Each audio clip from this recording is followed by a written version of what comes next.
पाकिस्तान और अफगानिस्तान के बीच बढ़ते तनाव को शांत करने की कोशिशें लगातार नाकाम हो रही हैं।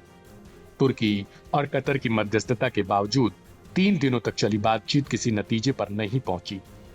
इस्तांबुल में हुई इन बैठकों में उम्मीद थी कि दोनों देश सीमा विवाद, आतंकी गतिविधियों और सीमा पार हमलों पर कोई साझा हल निकालेंगे, लेकिन स्थिति उल्टी हो गई। इन सब के बीच ईरान ने बड़ा खेल किया है, वो भी ऐसे वक्त में जब दोनों एक दूसरे की जान के दुश्मन बन गए हों। अफगानिस्तान की प्रमुख एजेंसी खामा प्रेस के मुताबिक दोनों पक्षों के बीच मतभेद इतने गहरे हो चुके हैं कि किसी भी एजेंडे पर सहमति नहीं बन पा रही। पाकिस्तान के प्रतिनिधियों ने तालिबान पर यह आरोप लगाया था कि काबुल अब स्वतंत्र नीति नहीं चला रहा, बल्कि नई दिल्ली के इशारे पर फैसले कर रहा। वहीं अफगानिस्तान का दावा था कि पाकिस्तान अपनी घरेलू असफलताओं का दोष काबुल पर मढ़ रहा है। नतीजा यह निकला कि बातचीत अधूरी रह गई और दोनों देशों के बीच फिर से युद्ध जैसे हालात बनने लगे। इस बीच तुर्की के बाद कतर ने भी मध्यस्थता की कोशिश की, लेकिन किसी ने भी दोनों देशों को एक टेबल पर ठहराकर नहीं रख पाए। ऐसे माहौल में अचानक ईरान की एंट्री हो गई। तेहरान में आयोजित ईसीओ यानी इंटीरियर मिनिस्टर्स मीटिंग के दौरान ईरान ने पाकिस्तान और अफगानिस्तान दोनों को एक साथ बैठाने की पहल की। कैमरे पर कैद हुई तस्वीरों में दोनों देशों के मंत्री मुस्कुराते हुए हाथ मिलाते नजर आए और यही दृश्य ईरान की कूटनीतिक ताकत का प्रतीक बन चुका है।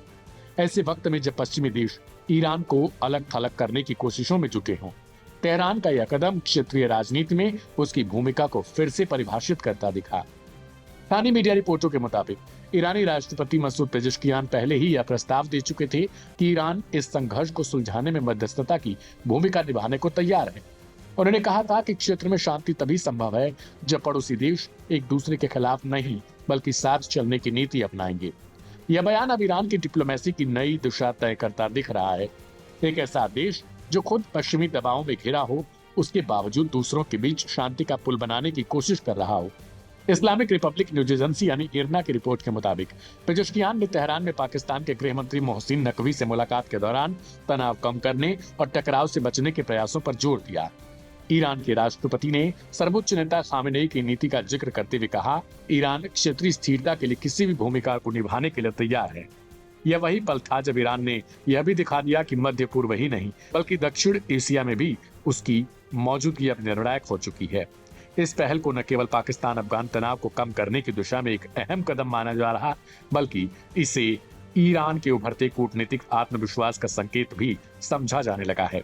सवाल यह है, क्या तेहरान की यह कोशिश सच में दोनों देशों के युद्ध के मुहाने से वापस खींच पाएगी, या फिर यह तस्वीरें भी इतिहास के उन अधूरे समझौतों में शामिल हो जाएंगी जो कभी अमल में नहीं आ सकी।